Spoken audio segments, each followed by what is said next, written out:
Hi everyone, today we will review what is ISO 13485 version 2016. So let's go!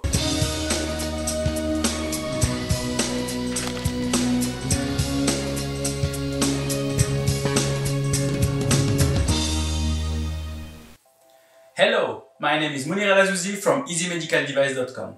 So before to start, if you want to be notified for any new videos that are coming, so please subscribe to my channel and don't forget to activate the bell behind. So let's start. What we will do today is to talk about the ISO 13485. What it is exactly, where does it come from, who can certify you for that, and what is exactly on each chapters. So let's dig in now. First of all, what means ISO? ISO means International Organization for Standardization. It's a worldwide federation of national standard bodies. And the ISO 13485 comes from this ISO group.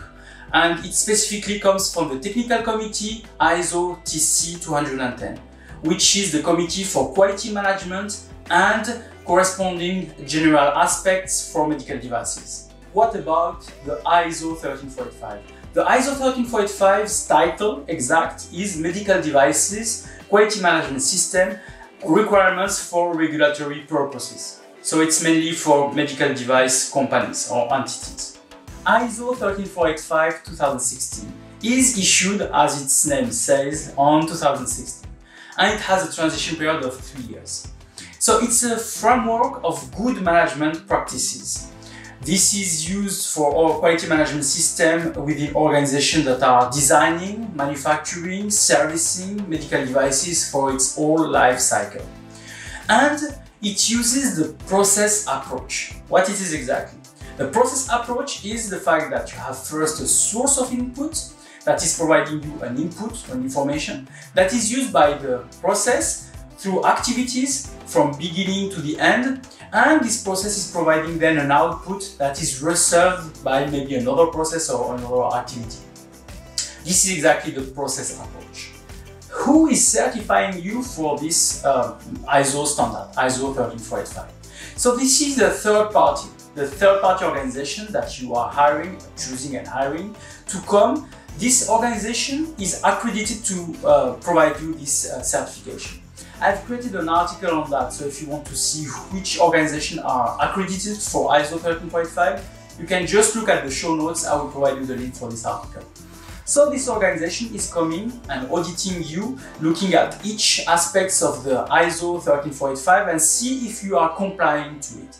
And then after that, after the audit, if there is no contraindication, then you will receive a certificate for your quality management system that is accredited or certified for the ISO 13485.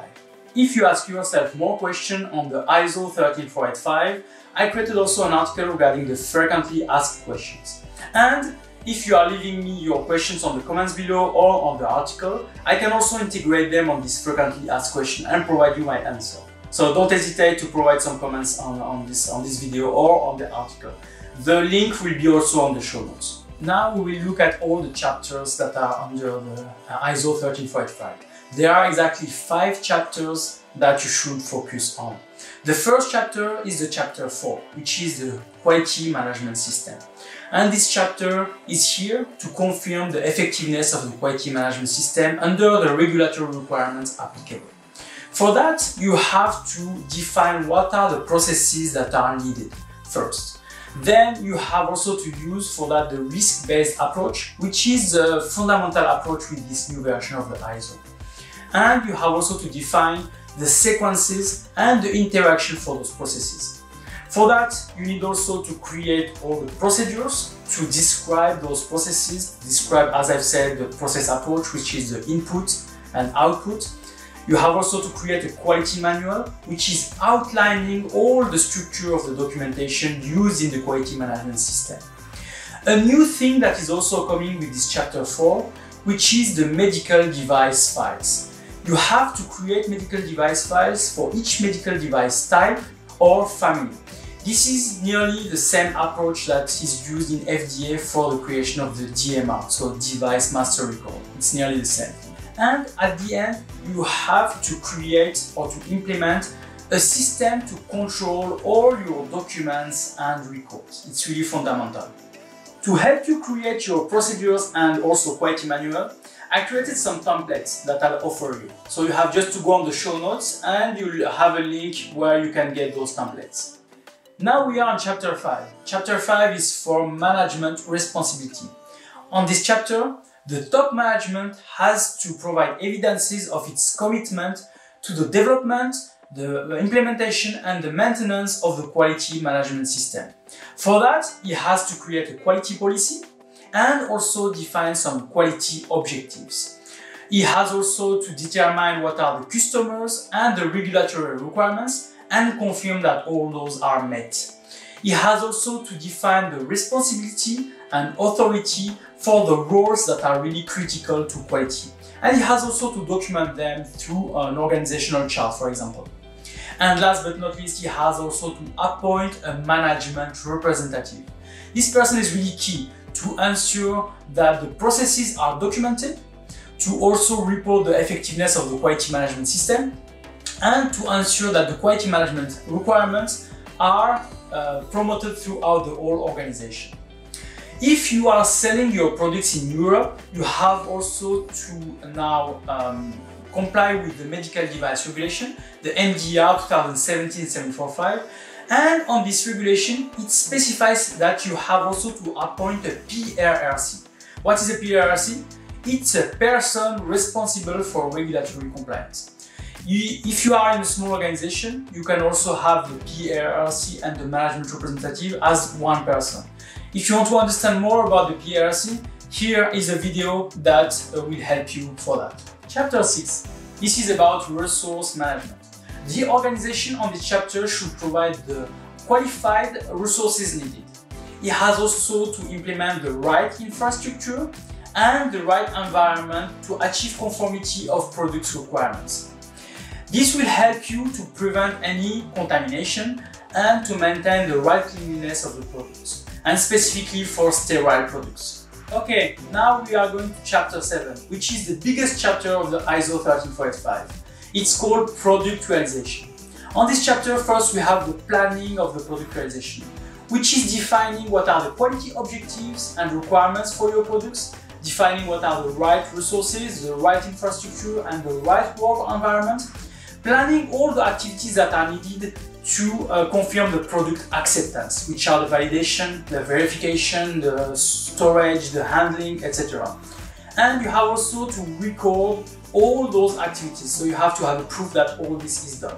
This should start first by your customers' requirements. So you have some customers, they have some needs, then you have to get those information so you can start your activities. This will go first to the design and development process. You have to translate all your customers' requirements to a product with all the information that you are receiving. Maybe on this process you will need to outsource some activities or to get some products from some vendors. For that you have the purchasing control, which is first the selection of your suppliers, the monitoring of the activities, for example product acceptance, meaning inspection of the products at the reception. And you have also to inspect those suppliers and confirm that they are good suppliers for you. They are meeting your requirements. Okay, now you have your product. You are transferring it to your production, the design transfer activity. For that you have also to define in production all the controls that you have to put in place to confirm that your products meet with specification. You have also to define what is the right cleanliness for your products. It may be different for non-sterile products and a sterile product. If your product is sterile, you have also to record all the sterilization parameters. In the case, for example, you have a process where the output is not verifiable, you have then also to validate this process and to not lose your product, if I can say, inside or outside of your company. You have also to put in place a process for identification and traceability. This will be important also during any recall maybe you have to do. As I said, you have also to control your products, but for that you need some equipment. So you have also to put in place a control of your monitoring and measuring equipment. This is important also. Yes, we arrived to the last chapter, which is chapter 8, which is for measurement analysis and improvement. On this chapter, we will put in place all the tools that are needed to monitor, to measure, to analyze, and to improve your processes. Some of those tools are, for example, the complaint handling system, which is to get feedback from your customers. You have also the tool to report to the regulatory authorities in case you have any issue with your products. You have also the internal audit process, which is to verify that your processes are compliant to all the requirements. You have also the non-conforming process, which is a process to avoid that any non-conforming products are released to the field. You have also the improvement process to improve all your system. The CAPA process, which is a corrective action and preventive action process. This is to solve your issues and to avoid that they are coming back. All those processes should have a KPI, which is a key performance indicators, which is then defining if your processes are doing well or not. All those information, they are all gathered and go to the analysis of data process. This process should demonstrate the suitability, the adequacy, and the effectiveness of your quality management system. Okay, now it's your turn. You have to start maybe to build your quality management system. And I hope this video helped you to understand what are the requirements of ISO 13485. As I've said, I created some articles that are on the show notes here to help you to create your procedures, your quality manual, to understand what is exactly the ISO 13485 if you have more questions. And don't forget, if you have more questions, just put them on the comments here or on the comments on the article. I will try to get them and also to include them on the article. Maybe then it will be also important for you that you see your answer there.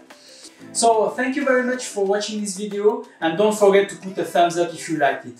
Thank you and have a good day. Bye.